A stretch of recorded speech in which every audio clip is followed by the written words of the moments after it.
Bonjour et bienvenue pour une nouvelle vidéo. Comment gagner en endurance rapidement? Dans la vie, il y a de nombreux moments où on a l'impression de stagner et c'est d'autant plus vrai en sport. Donc si tu fais partie de ceux qui aimeraient gagner en endurance ou améliorer leur performance sportive, mais que tu as l'impression de te frotter à tes limites et que tes performances sont en train de stagner, cette vidéo est faite pour toi.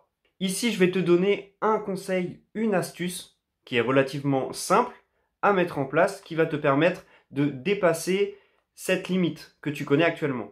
Je ne te cache pas qu'au début, tu vas perdre un peu, voire beaucoup au niveau de tes performances, mais une fois que ton corps se sera habitué à cette nouvelle habitude, tu vas pouvoir vraiment dépasser ton niveau actuel. Je vais te dire tout de suite quelle est cette astuce. Vraiment tout de suite. Tout de suite, tout de suite. Faudrait peut-être que j'arrête de tourner autour du pot. Non, sans déconner, cette astuce, c'est tout simplement respirer par le nez quand tu fais du sport. Ça peut paraître bête ou simpliste, mais c'est très efficace et moi je l'ai vu sur mes performances. Pour rappel, respirer par le nez au quotidien, ça a plein d'avantages. D'ailleurs, j'ai fait une vidéo sur le sujet, je te la mets ici, 6 raisons de respirer par le nez. Donc tu vas me dire pourquoi il faudrait que je respire par le nez lorsque je fais du sport. Ton endurance et tes performances physiques vont être étroitement liées avec ta capacité à utiliser l'oxygène et à gérer le niveau de dioxyde de carbone dans le sang. C'est-à-dire que plus ta capacité à tolérer des hauts taux de dioxyde de carbone dans le sang est faible, plus tu vas être confronté à tes limites rapidement lorsque tu fais du sport.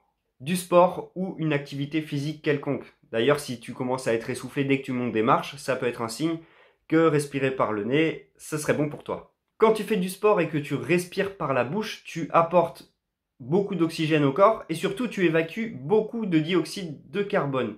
Ce qui permet d'évacuer beaucoup de stress parce que des hauts taux de dioxyde de carbone dans le sang, ça génère énormément de stress pour l'organisme.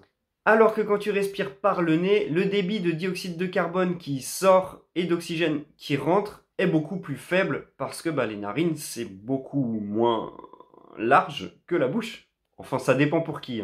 Donc si tu te mets à faire du sport en respirant par le nez dès maintenant, comme je le disais, il va y avoir un petit moment de rééquilibrage, donc tu vas perdre un petit peu en performance. Mais au bout d'un moment, lorsque tu arriveras à ton niveau actuel en respirant par le nez, tu auras une meilleure respiration cellulaire et ton corps saura beaucoup mieux gérer le dioxyde de carbone. Je t'invite à voir d'ailleurs la vidéo sur l'effet Bohr qui est juste ici.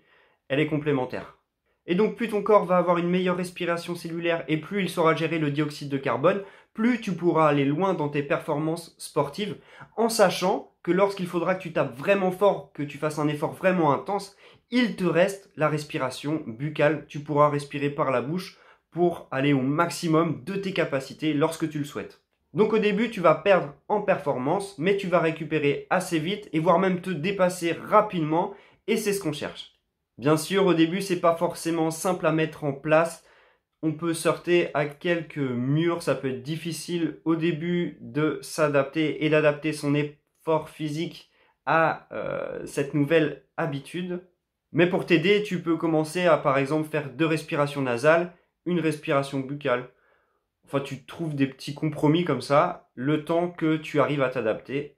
Voilà, j'espère que cette vidéo astuce t'a plu, qu'elle t'a été utile. Si c'est le cas, tu mets un petit pouce bleu et tu t'abonnes pour avoir du contenu similaire. Si tu souhaites être accompagné dans cette démarche, si tu souhaites augmenter tes performances sportives, ton hygiène alimentaire ou si tu as des questions, contacte-moi, les infos sont dans la description.